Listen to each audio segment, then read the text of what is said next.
I got to get to this guy, currently for the second time, the Nassau County executive. But if God is good to us, he will be our next governor. I love this guy, Bruce Blakeman. And Bruce, I know you're coming on because I always get a text from Chris Boyle saying, is Bruce on hold? Well, at least he's doing his job. Yes, he's great. Your whole team is great, and they'll be even better when you get to Albany.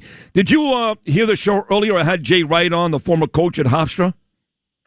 I did not. I was probably in the shower, but Jay Wright is a great coach, a great guy. He was out here on Long Island for a number of years, had tremendous success at Hofstra University, then went on to Villanova. And from everybody I know that knows him, he's a real solid guy. You just nailed it. So we talked mostly about Villanova because he coached at Villanova. Jalen Brunson, Josh Hart, Mikal Bridges, they won 2 championships with him. And now, of course, they just won the Knick championship. So he's got all those guys. But I did go back to his days before that, 94 through 2001 at Hofstra. And he said, I got to tell you, I miss Rockville Center. I love Hofstra. He's actually coming to New York tomorrow for a wedding from one of his former players at Hofstra. And he talked up how beautiful Nassau County is. He was so happy that I was paying attention to Nassau County. So I thought you'd think that was cute. Jay Wright, been talked about a lot the last couple of days with the Knicks winning the championship, loving his days in Hempstead. Yeah, he was a great coach here at Hofstra.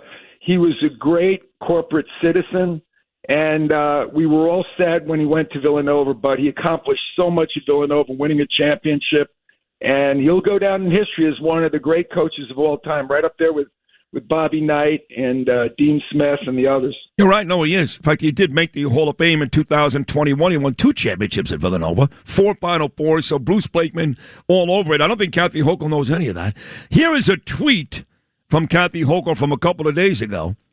While Bruce Blakeman refuses to recognize Juneteenth, which I still have no idea what that is, I got to be honest, in Nassau County, today I joined thousands of New Yorkers celebrating the 50th Juneteenth Buffalo Parade, which, by the way, is June 19th, is not here yet, but she celebrated this a couple of days ago, the moron. One of the largest and longest running celebrations of African-American freedom. So she had a parade for Juneteenth on like June 12th, and she's calling you out for not caring.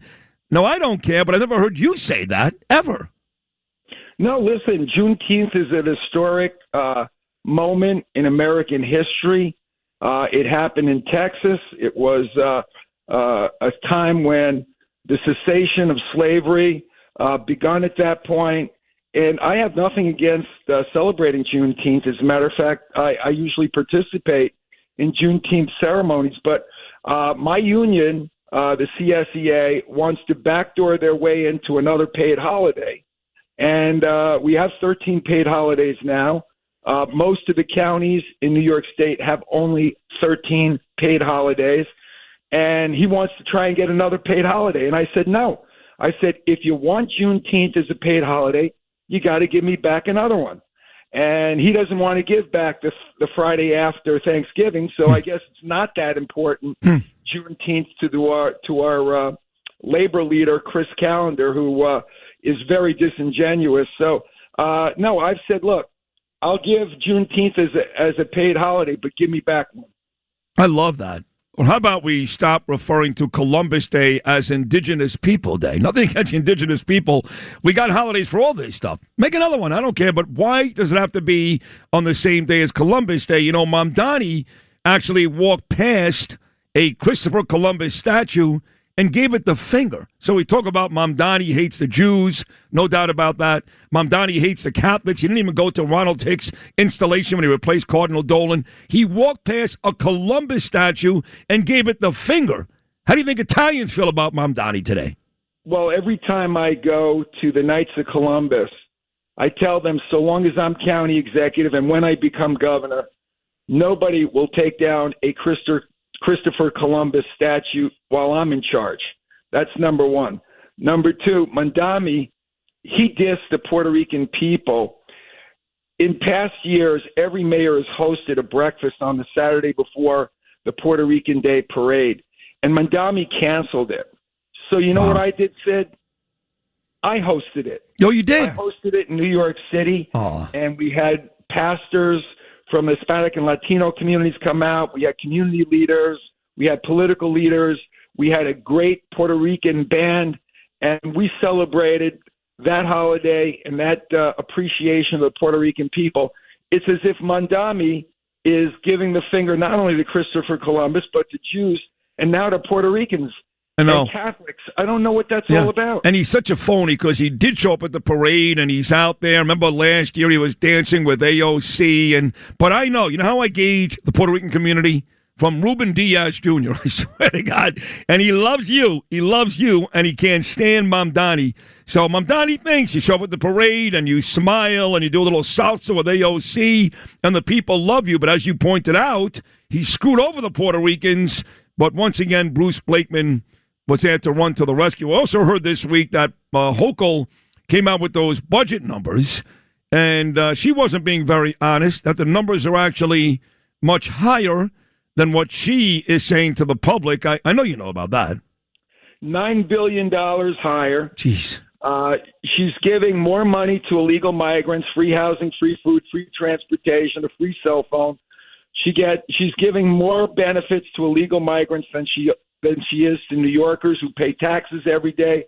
They work hard, they play by the rules, and they get less from their governor than people who arrive here and in 15 minutes they get more benefits than New Yorkers. It's disgraceful. I will end it on day one when I become governor. I also saw on your Twitter page, this is Bruce Blakeman, and I say this all the time, not to be overly dramatic or put any more pressure on Bruce than he already has, but we're holding on by a string. The city's dead. It's dead. I don't care if 9 million people show up tomorrow. I don't care how many Brad Lander rallies they are. He's a piece of garbage, a real low-life human being. The city's holding on by a thread. It's basically dead, but the state, I should say, is holding on by a thread, and the only way to save this state, the only way, is if Bruce Blakeman wins. And I love when you put up a picture on your Twitter a couple of days ago of Mamdani and Hochul together, because if you don't like Mamdani, then you have to understand you're buying that package. They come together. And Hochul is so deathly afraid of Mamdani that she endorsed him in about 15 minutes without him endorsing her. And anything he wants her to do, if she wins, which she won't, but if she does, she's going to do. So explain to this state, this city, Bruce Blakeman, that when you take on Mamdani, now you've got Hochul, you've got a 1-2 deal. Well, Comrade Kathy is subservient to Mamdani the commie, and they're working together to destroy our state, to destroy our city, and that's why I'm running for governor, Sid. I'm not going to let it happen. I'm going to fight for our kids and our grandkids. We're going to make it more affordable. We're going to cut taxes, cut utility rates in half, and make for safer communities. And I don't care whether you're black, Hispanic, Asian. I don't care what your religion is. I don't care what your lifestyle is or your abilities are. Everybody in New York wants that because they're miserable under Kathy Hochul. And now with Mamdani the commie, they're even more miserable. Two more things. Did you see this second home tax, Pierre, there's something, I can't say it in French, I don't even want to, that now Mamdani and Hochul are talking about applying that to co-op buildings? Did you see that? Well, it's going to apply to everybody at some point. And then what they're going to do is they're going to lower the threshold to be taxed. So right now they're taxing the rich, but when all the rich people leave, they're going to need tax revenue when those people leave, and it's going to fall on the middle class. And by the way, when rich people leave, Sid, it hurts carpenters, electricians, plumbers, waiters, waitresses, the local dry cleaner, the dog walker. When rich people leave, and they're going to leave because they've had enough of Kathy Hochul and Zohran Mamdani, when they leave, they take their business with them. And that's going to hurt average middle-class New Yorkers. And what about the fact that Mamdani has threatened to raise property taxes 9.5%? He basically is screwing the middle class. He promised to make New York City more affordable, and he wants to increase taxes on single-family and two-family homes in Brooklyn and Queens and the Bronx and Staten Island. I'm not going to let him do that. Last one. When I saw this tweet, again, we've had a great conversation here. Go back and listen later, not you, Bruce, but the listeners, and think about how many things we just discussed that Bruce can fix that are terrible for New Yorkers. But this one, I can't believe she's still talking about this. Governor Kathy Hochul. Here we go, Bruce, on her Twitter page. Time and time again, Donald Trump, she didn't call him President Trump because she's disrespectful. Time and time again, Donald Trump has failed in his attempts to kill offshore wind. She's still talking about windmills, this dumb biatch. She goes, and while he has rightly dropped this fight, New York will remain vigilant to protect projects that create good jobs and help us transition to clean and reliable energy. She's still talking windmills, Bruce. Do you know, Sid, that we are sitting on one of the largest natural gas reserves in the world in New York State? It's on the border of Pennsylvania. It's on the southern tier in New York. And the fact that we don't extract that natural gas, that's one of the reasons why our utility bills are 70% higher than the national average. And you know what the bad thing is? It's disgraceful. We're buying that same gas, but from Pennsylvania. So New Yorkers are losing out on the jobs. They're losing out on the prosperity. They're losing out on the tax revenue. And they're losing out on the supply of energy that would bring their utility costs down. It is bizarre. She is completely wedded to the green energy scam. I will end that also on January 1st. We will start to drill, baby, drill, and create prosperity in New York State and lower utility bills. There it is. That's why you will win. Well, there's a million reasons why. I mean, you're just great. Everybody loves Bruce Blakeman. Hey, Sid, one last thing. Did you hear what Jalen Brunson said the other day about taxes in New York? Yeah, he wants to go back to Dallas. He said, what do you miss about Texas? He said the low taxes. Yeah, it's true. I love that guy. Yeah, he actually brought that up unprovoked. Like he actually said, I missed the low taxes when he played for the Dallas Mavericks in Texas. Here he is. He's the king of New York, right? 4 million people going to show up tomorrow. They love this guy. He's having a life that he can only dream about. And what he talk about? Taxes in Dallas. Honestly, that should be your commercial, Bruce. Just you and him. You're going to hear a lot of that. Bruce, I love you. You really are doing a terrific job. Somehow, you deserve a lot of credit. You're still the greatest Nassau County executive ever.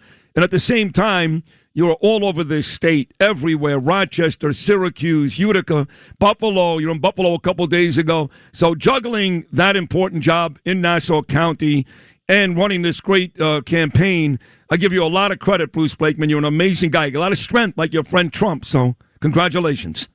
Thanks so much, Sid, and happy anniversary. Safe travel. Thank you. Thank you, buddy. Thank you. Yes, next Thursday, 34 years to the beautiful Danielle. But before that, as Bruce just mentioned, I'm off to Tel Aviv tomorrow. Thanks for listening to Sid and Friends in the Morning. You can hear Sid and Friends in the Morning weekday mornings at 6. If you like the podcast, share it with your friends and listen anytime at WABCRadio.com and download the WABC Radio app. Hit that subscribe button on all major podcast platforms. Plus, follow WABC on social on Instagram, TikTok, Facebook, and X. See you next time for a new episode so you never have to wonder. What the heck is going on here?